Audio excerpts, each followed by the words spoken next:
Welcome back, everybody. This is Vox Markets, and my name is Martin Luke. Today, I'm delighted to be joined by Scott Livingston, the CEO of Tooru. Scott, welcome. Thank you very much. Thank you for having me.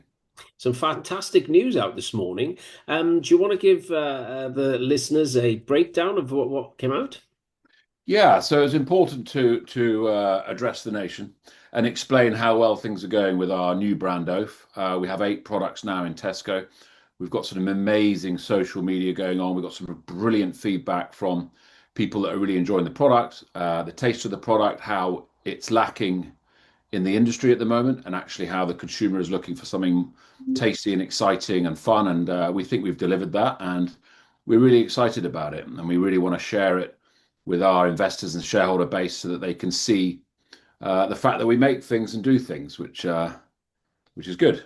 And we're growing, and it's exciting. And we're talking to other retailers, and we have some successes there, and it's really developing now. And we think we can create a really interesting business. So well, you've obviously announced this morning you're getting some serious traction going into Tesco's. I mean, that's every sort of retailer's or every product manager's dream is to get on the shelves of Tesco's. But you've got two distinct sort of products, haven't you? Can you talk me through the differences there? Yeah, well, we have, I mean, there's 2 brands in that Juvela business. Oaf is our new consumer-facing, free-from range that is not necessarily attacking celiac, people who are diagnosed as celiacs, but lifestyle. So people who want to remove gluten from their regime, from their diets. So we have rolls, we've got pizza bases, we have sourdough and loaves. But then separate to that, we've got the other existing business, which is a prescription business, which is under the Juvela brand. And that operates normally, if you're diagnosed as celiac, you get given a list of possible brands as a prescription.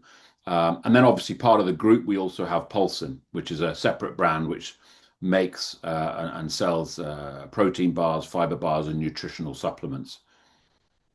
Well, it certainly seems to be the trend. I mean, sort of 10, 15 years ago, I have a family member who's got quite a lot of intolerances. And I know from personal experience that 10 years ago, there was hardly anything on the market. Now there seems to be a lot more, which is great.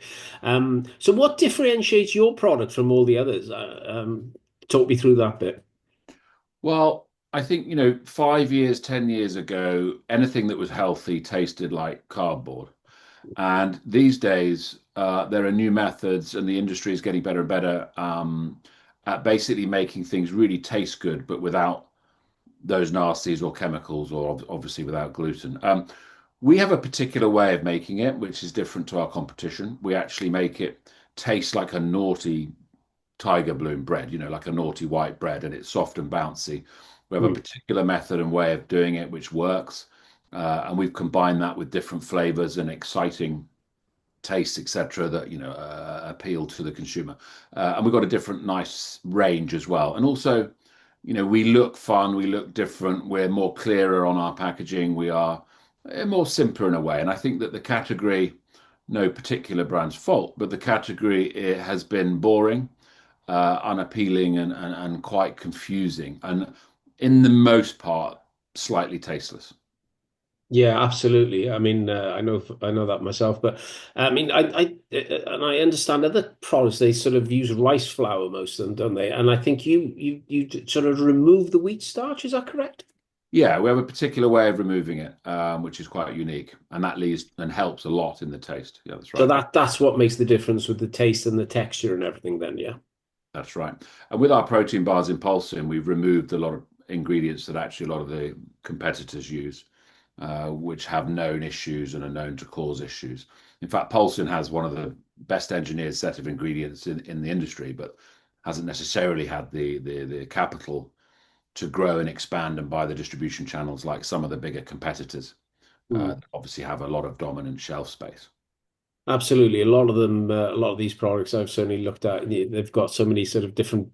I mean, I couldn't even pronounce half the ingredients that are in there, so that's quite a worry. It might be gluten-free or Yeah, something. the less the better. And a lot of Yeah. people are reading their ingredients these days. Even low-income teenagers, from low-income areas, they are reading and understanding. And the information and the education is spreading much faster with TikTok and social media. Everyone's learning quicker. And it's quite Hmm. interesting for all industries. Yes. Really, there's knowledge spread. So you've got two clear products there. You've got obviously the oaf, which is sort of, the general public sort of thing, and then you've got your celiac product.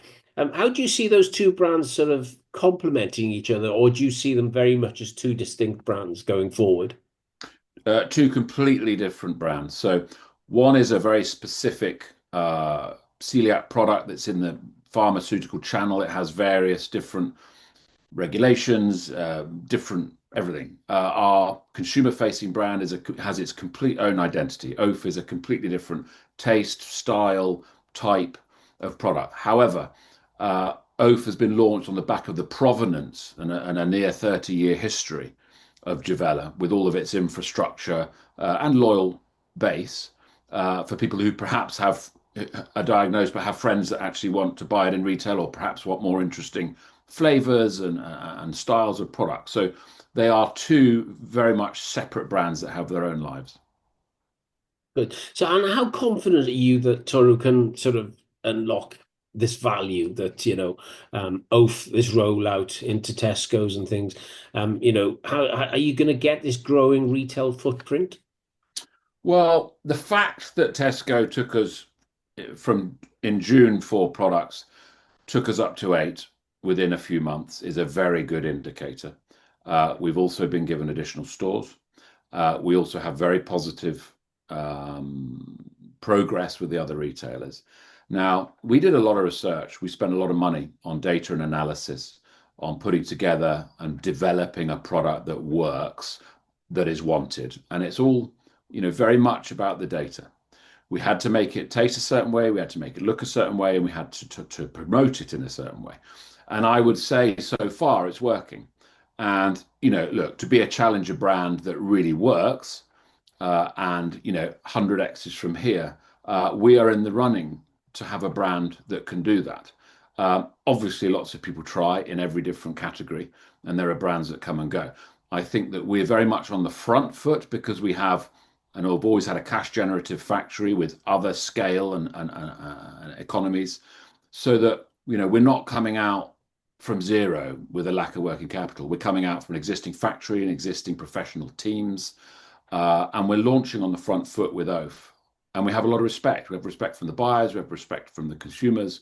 And I think that, look, who knows? But I think we're in a very good position to create a serious challenger brand in this category. Indeed, indeed. And I think what a lot of investors might be sort of asking themselves now is obviously, you can't just throw a few, obviously there's been a lot of investment in R&D to come up with this, the formula that you've come up with.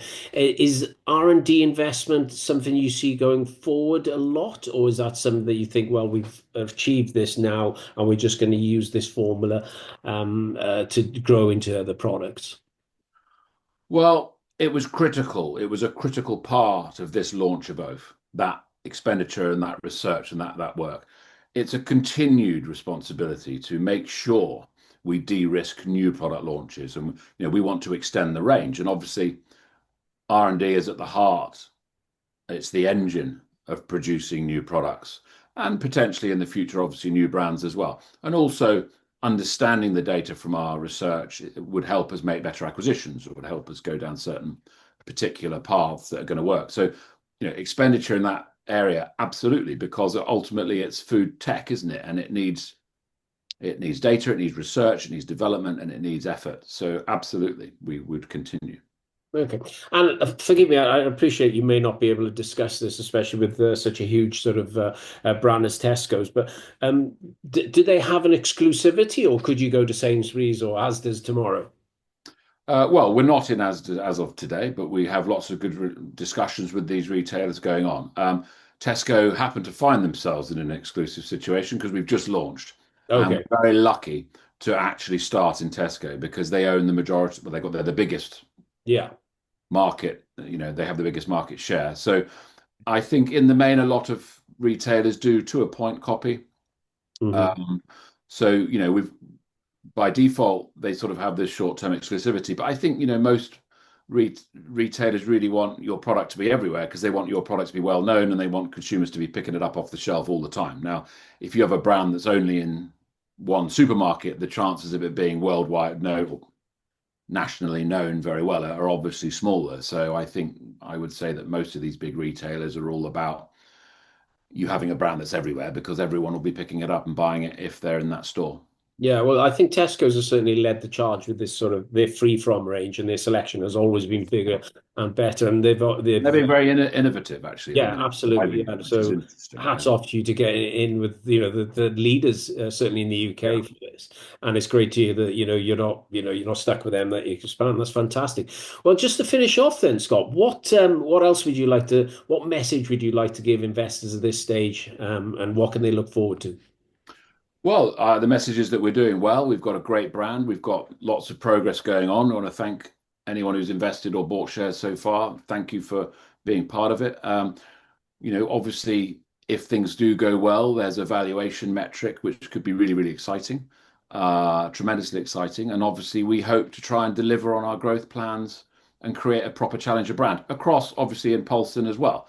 And we hope to build this business as a decent portfolio of challenger brands and create value for shareholders. No, that's great to hear, Scott. And congratulations again for today's news. It's great to see a UK company carving out such a strong niche, in what is a fast-growing sort of gluten-free market. So I'm really looking forward to catching up with you soon and hearing how the sales are going at Tesco's. Great. Thank you very much. Thanks for having me on. Thank you, Scott. Thank you.